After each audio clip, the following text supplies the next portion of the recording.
This year has thrown us all sorts of curveballs, hasn't it? Performers missing the stage and live audience, of course. And all of that inspired a vocalist-composer who actually grew up in Central Illinois to make a film for all of us to enjoy. Today's community sponsor is Krannert Center for the Performing Arts. Bridget Lee Kalfas joins us with more details. Hey, Bridget. Hello. This is such a fun story because I think all of us are looking for something positive to take out of everything that is COVID and 2020.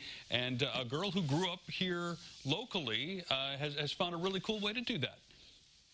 Yes, Somi's a phenomenal artist who we've presented at Krannert Center a number of times over the years. I really think of her as an artist of the world. Her parents are from Rwanda and Uganda, but as you said, she actually did grow up here in Central Illinois. And when everything hit in March, she made the determination to come back to town to shelter with her mother. And as she was doing so, she was really ruminating on what it means to be an artist without a live audience and what it means to have the absence of the things that we take for granted too often in the arts. And so she created this piece called In the Absence of Things, which has turned into really an experimental film piece. We were able to film it at Krannert Center in the Follinger Great Hall under COVID protocols.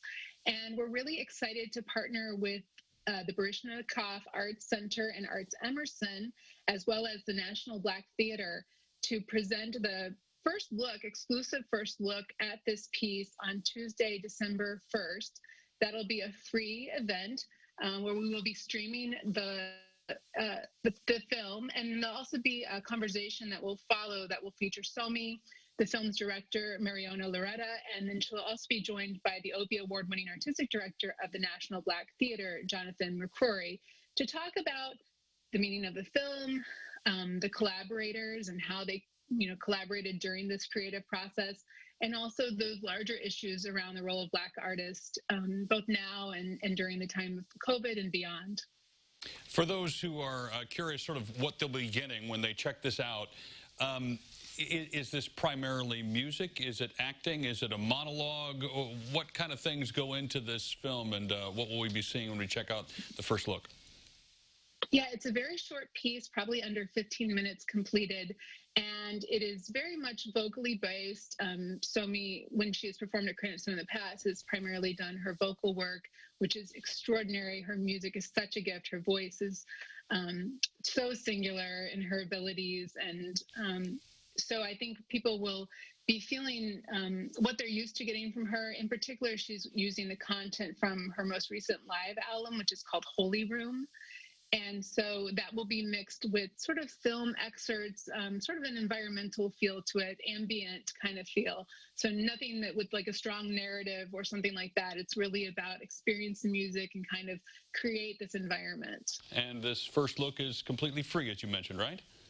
That's right. It's really a beautiful opportunity to experience such a high caliber artist with such a beautiful local connection. Also, just recently here, some changes were made to the spring schedule there at Krannert as a result of COVID and everything that's happened in 2020. It's now starting to trickle into 2021. Give us that update. Yeah, it's probably not surprising to most folks that we needed to make a decision about the spring that echoes the decision we made about fall 2020. Really under the current restrictions, it's just not advisable to be having these large gatherings. And so for us, it was better to go ahead and make this decision now so that we can focus on other ways to serve our community through additional virtual programming, reaching out to our schools and other engagement partners, and continuing to really support the work of our academic colleagues in theater, music, and dance. Well, you've done a terrific job of that over the last 9 months, and no doubt you guys at Krannert will continue into 2021 as well, and hopefully it'll all be over very, very soon. Bridget, thank you for your time today. Appreciate it. Thanks so much. We'll connect you with all the details about the goings-on there at Krannert, including this most recent first look at a short film at CILiving.tv.